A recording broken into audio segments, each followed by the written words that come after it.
Hey Siege fans, I'm your host Seltzer, and it is my pleasure to welcome you to Operation Shadow Legacy, the biggest season yet to come to Siege. We're still coming at you from the comforts of our own homes, and we're excited to share what's coming up with the help of our very own Ubisoft news team.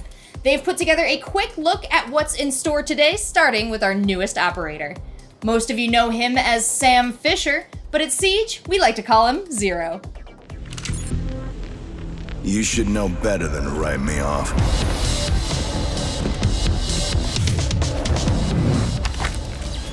August cam placed. In Operation Shadow Legacy, a legend steps out of the darkness and into the light as Sam Fisher comes to Rainbow Six Siege. Armed with a powerful new intel-gathering gadget, a deadly new assault rifle, and a gruff demeanor honed over years of fieldwork, Fisher steps into his new call sign, Zero, with all the swagger you'd expect from an icon. Perfect shot. But Shadow Legacy is about more than one operator. It's about a whole host of gameplay modifications that will change the way you play Siege. Ping 2.0, new and updated optics, a hard-breaching secondary gadget, pooled reinforcements, and map ban, plus the match replay alpha phase on the test server are just some of the updates that, along with a rework of the scenic Chalet map, will ensure this season has a lasting legacy. It starts with Sam Fisher joining Team Rainbow as Zero, a medium-speed, medium-armor attacker. His SC-3000K assault rifle may look familiar to fans of his previous work, and it's right at home in Siege with a variety of optics to suit your preferred style. He can also rock the MP7, and he's got a 5.7 USG sidearm with an integrated suppressor in keeping with his signature stealthy style. Speaking of which, check out the laser sight on his Argus launcher. It doesn't just have the look, it also delivers the goods. Intel. Ready. Argus launched. Always one to use cameras to his advantage, Zero can fire his Argus projectiles into breakable and reinforced surfaces to burrow through and create camera vision on both sides of the barrier. Walls, floors, hatches, and ceilings are all potential peak points for Zero and his allies. And though the two-way cameras can only look in one direction at a time, there's no more versatile way to get a look into a room the defenders don't want you to see. Even if they can't burrow all the way through, Zero's camera projectiles will still stick into most surfaces, opening up a world of possibilities for cheeky new camera placements. Cam deployed. And it's not just intel they'll be gathering. Each Argus projectile can fire a single laser to destroy enemy gadgets or deal minor damage to enemies themselves. Zero's gadget is a powerful new tool for the attacking team, so defenders will want to keep their eyes and ears peeled. The projectiles make a distinct sound when burrowing into place, and can be easily destroyed with a bullet. Electrified surfaces will destroy the projectiles on contact. Also, mute jammers will keep them from functioning, while Wamai and Jaeger's gadgets will snap up any that fly by. Cam in position. But with so many places to deploy his gadget from relative safety, and so many ways to put it to use, Zero is sure to make his presence felt on Team Rainbow. The map you've been seeing here is likely familiar. I mean, who hasn't spent time in an expansive remote chalet surrounded by snow-capped peaks? The Chalet map rework brings some new navigation options to the venerable retreat, notably the ability to rappel all the way up and traverse the rooftop. There are some interior renovations as well, including one window you'll definitely want to watch out for, but we'll leave it to the level design team to tell you more. In fact, there is so much going on in Operation Shadow Legacy, we're going to have to let the developers take it from here. Big changes are afoot, folks. Don't go anywhere. I told you it was a big season. Now let's dive in and take a deeper look at our map rework. Chalet, here we come.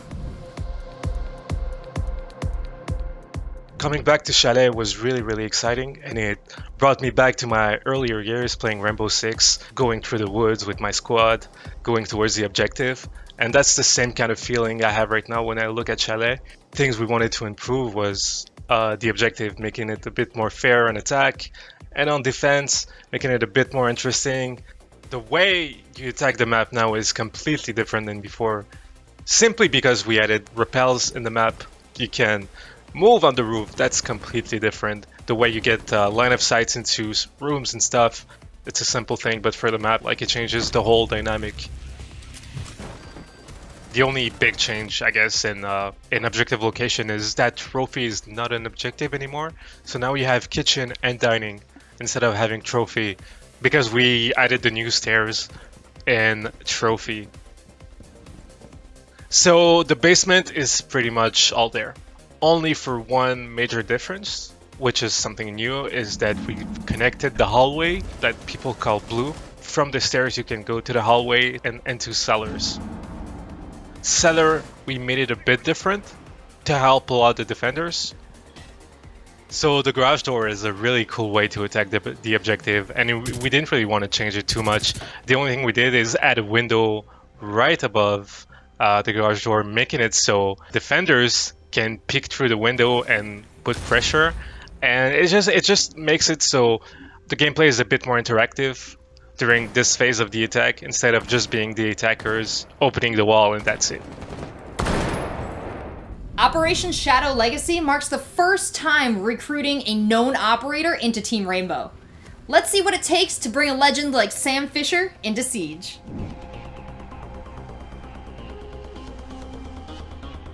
There is a lot of elements in the Sam Fisher fantasy that revolved around the Sam Fisher Splinter Cell gameplay of infiltration, of stealth, against AIs. Those elements, we had to interpret them in a way that would fit a PvP game like Rainbow Six Siege. We're bringing this camera intel aspect, the fact that Sam has more intel than his opponent, that he can outsmart them. So that was the first step, trying to get an intel tool on attack for Sam that would feel interesting. And that's when we came up with this idea of just, how can I look in the next room? How can I have an idea what's happening on the other side of the wall? And that's where we came up with the idea of the camera drilling through the wall to give us information on the other side. When we started using that concept, which we felt was awesome and very natural in Siege, and as well also very Sam Fisher, we wanted to also have this gameplay that is so common to every iteration of Sam, where you are in those intel tools, but you don't just collect information, you also wait for the right time to act. And that's when we came up with the idea of this one laser shot that the camera has, because the fantasy of having a gadget embedded in the camera was strong, and also since the laser is visible and make noise, it is relevant for Zero to actually look at the defending team and maybe wait for them to be far away to use their gadget to not betray the location of your camera. And that gameplay of being in a cam and watching the defender pass by and wait for the right time to use the gadget is, to us, very Splinter Cell. Like, the core role of Sam here is definitely going to be intel gatherer. And as a result, one of the parties thrives very much, like he's really good at flank watching. Flank watching is really a strong suit. At the same time, we made a kit for him that would allow him to get rid of a lot of utilities. Defending team does not have access to IQ, so we could not afford to have those cameras being as subtle as Valkyrie, for example, and we had to make them more visible. So when they land, they make a distinct thud. They are bigger than a Valkyrie cam, they are a very distinctive shape, they can decal around it, so if you look for it as a defender, you should be able to find it. And it might be difficult to catch them with a regular mute jammer. Mute jammer are efficient at catching drones because you can funnel them through doors, drone holes, etc. So it's a pretty great way to go around a mute mode setup, for example. It is still a projectile. Jaeger and Wamai will interact with it just the same, which, depending on how you see things, might be a counter to Zero himself or to Wamai and Jaeger based on how much utility you bring. We're bringing a new weapon, and not just any new weapon. We're bringing the ST3000K, which is for us the iconic weapon of Splinter Cell. You're gonna recognize it right away by like the way it looks, the way it feels, and yeah, it's pretty great. It's definitely for us part of the Splinter Cell package, and it was really enjoyable to have that. But we didn't stop there. Like, we wanted to give you an option that would come maybe at a surprise and something very enjoyable for our community, and that would fit with what we see in this character, and that option is the MP7. This time with magnification. There is definitely a buzz and a lot of research that went into it. Like, we put a lot of research into all our operators, but this is like, it was already an established character. So we had to go through and pick and choose, okay, what are we keeping? What are we redesigning? What is essential to the core? So it was a little bit intimidating because he's such a big character. We have an in-house Sam Fisher expert, so we made sure I checked in with him pretty much every step of the way. So Sam Fisher's new codename Zero, it's a sign of respect. Zero and Zero Alpha are actually call signs given to the net controller or commander. So it indicates his seniority. Harry is a psychologist.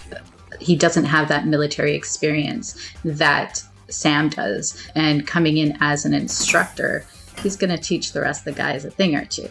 So he's our first member of the ROS, Rainbow Operational Staff. My headcanon is always just Sam Fisher sitting in the back of the room with a coffee. He just doesn't say anything. He just looks at you and then walks away. Just pure judgment. Now, if it hasn't sunk in yet that this season's a little bit different, we're about to make it crystal clear. This new era of Siege is kicking off with a ton of core gameplay modifications that are going to change the way you play. Here to tell us more are some of our wonderful developers from Montreal and Barcelona. First of all, we're introducing 2 new sights, a new red dot and a new holographic sight. We are also bringing in 2 new scopes, one of it which is going to be at 1.5 zoom level, the other one is going to be at 2.0 zoom level. We are also changing the ACOG a bit. We're reducing the zoom level to 2.5 from 3.0. We are also keeping the 3.0 level. We're going to change the reticle and aesthetic insight of the scope, and it will also be distributed on DMRs. So yes, it's going to provide us with a new balancing tool for kits and provide you with different experience. So once the TS hits live for Shadow Legacy, feel free to hop in and provide us with some feedback. I hope that people find new favorites. They will rediscover some weapons that they discarded before because they didn't have the ACOG. Now with a 1.5x, maybe they'll discover like this weapon is crazy good and they'll have a new favorite. One of the most exciting one has to be the 1.5 on the Vector. It would have been too good to have an ACOG on it, but the ability to give a 1.5 and actually use the range, it's incredibly fun. With those new sights and scopes, we're also bringing in more customization for the players. You will be able to customize the sensitivity of each of those zoom level. So if you want to have a super quick 12x and a super slow 5x, nothing is stopping you now. Instead of having 2 global options, one for regular sensitivity and one for sensitivity while aiming down sight, we are keeping the global sensitivity, and we are also increasing the amount of sliders that you have control over. So you will have a slider for the 1x, you will have a slider for the 1.5, 2.0, etc. So more control for the players. We are introducing the accessibility tab in the option menus. So this will be the last tab that you see. When you open this, you will have plenty of choice for colors of your reticles. You will be able to choose from colorblind types or simply pick a colors among the choices. And one of the other things that we will bring to this customization is the opacity level of the reticles. You can open this menu and this tab while you are in game, and then you'll be able to change it whenever you want. So just like we mentioned at the 6th Invitational, we want to make new content for everyone to enjoy. This will also allow the balancing team to have more tools to balance the weapons, kits, and operators. So yes, making sure that every operators have fun options and fun guns. In live, each defender has 2 reinforcements to deploy, so it's an individual amount of reinforcement. And with the new system of reinforcement, we have replaced this individual amount by a common pool of reinforcement. That means you have 10 reinforcement at the beginning of the round, no matter how player starts the round. If a player is disconnected or leaves the game, you have still 10 reinforcement available for all the team. Some operator has a lot of utilities to put in the environment. So no operator that are less to do during the preparation phase can focus on the reinforcement, for example. roamers can reinforce more than 2 hatches. It's globally, even in a PvE, for the protector stage, we have implemented also the reinforcement pool. Improvement of the preparation phase is still an important axe for us, and we will continue to work on that in the future. Right now we have only hero pin, but with new pin system, you just have to pin the gadget, and there was an icon tells you which gadget is there. So when you pin enemy gadget, you will be able to also reveal operator's identity on top of the screen. You can also pin your own gadgets. So this is useful for every level of the player, because let's say you pick the mute and you will be able to pin your own gadget to tell other players that I put mute gadget on this location. It's gonna be available on observation tool too. So you will be able to pin from camera and drone. We simply added number on hero pin assigned to each player. So it's gonna be 1 to 5. This will be decided at the beginning of a match, and you will keep until the end of the match.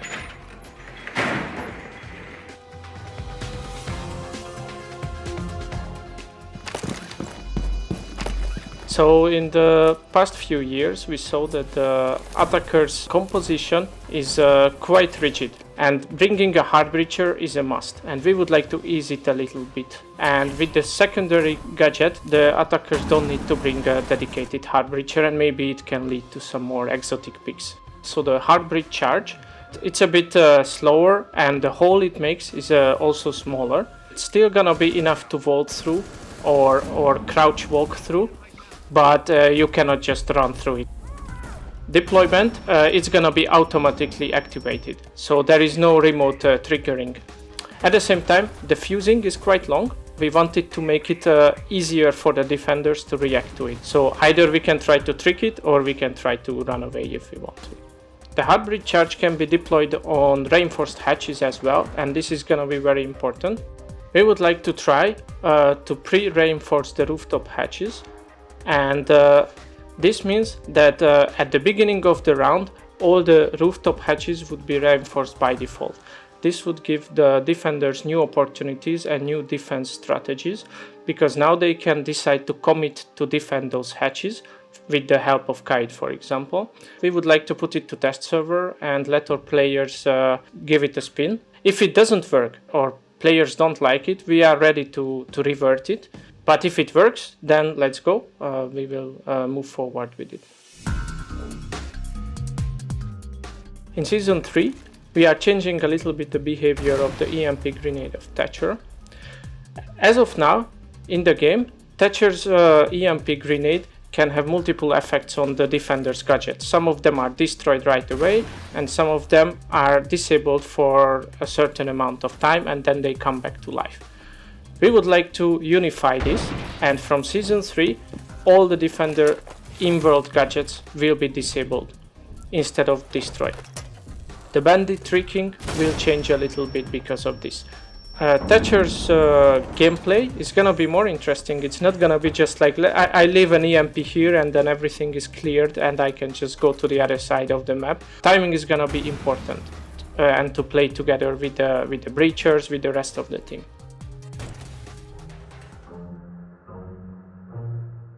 We would like to give the agency to the players to influence what maps they are playing or what maps they don't want to play.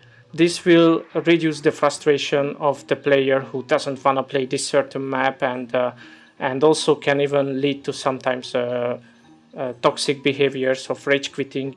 We will introduce first in the ranked and unranked playlists, and in the future we might add it to other playlists as well. There will be 3 maps generated randomly from the playlist's map pool, and each team can vote to ban one of those. And at the end, what is not banned, they will play that one. Or in case there is both team is voting for one map and there is 2 possibilities, then a random choice will be taken between the 2 maps. Two long-awaited words are taking a step closer to reality this season: match replay. This new feature will be hitting the Shadow Legacy test servers in its alpha phase, and we're going to need your help putting it through its paces. Here's a breakdown. I'm here to introduce Match Replay. I'm really excited to tell you that it will come for the first time on the test server with Season 3. Match Replay is a system that records your last played games. You will have the possibility to store up to 12 games that will be stored locally, and you will be able to find it in the new section of the game that will be called Watch. You just have to click on it and it will start automatically. You will start from the perspective of the spectator. So you will be able to see the map and the players from the top view. But I think even more interesting, it will be that you will have access to each player view. Regardless if it was your teammate or if it was your enemy, you will be able to see all the points of view, which is pretty exciting, and can't wait to see the reaction of everyone. The challenge for us actually, and always has been, is to make sure that it's a very reliable system in terms of what you're actually doing in the game. It's actually replicated really accurate in the match replay also. Right now it's an alpha version. This is because we are aware there is still a lot of work to do. And you will see that by your own when you will test it on the test servers. Just go, try it and see how it is, because I'm very sure you will get pretty excited as I am. You will be able to see everything that happened in the game, and we also need your feedback to see how we can improve this feature even better. Along with all the features coming to you in-game this season, we've got two features coming to you outside the game.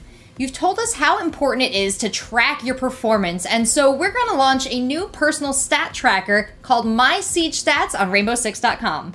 We've built this platform to be a meaningful tool to track your performance and help you become a better player. Simply enter your username and we'll give you a host of stats that you can use to analyze your matches and target areas of improvement. My Siege Stats will go live with the launch of Shadow Legacy, so hop in and check it out. We are also very excited to announce the release of Squad Finder, a brand new service to help Rainbow Six Siege players build the perfect team. Informed by your in-game data and playing habits, Squad Finder will help you find like-minded teammates and build the best squad in Siege. Squad Finder is already available on Rainbow6.com, so what are you waiting for? The more players who squad up, the better the experience will be. Now that we reached the end of the show, I hope you're as excited as we are for all the new content coming to Siege. The Shadow Legacy test server on PC goes live tomorrow, August 17th, and we've got a free week coming to Siege from August 27th to September 4th. So if you've got some friends who haven't had a chance to play yet, it's a great time to get them involved. Thanks so much for watching. Let's get back to the action.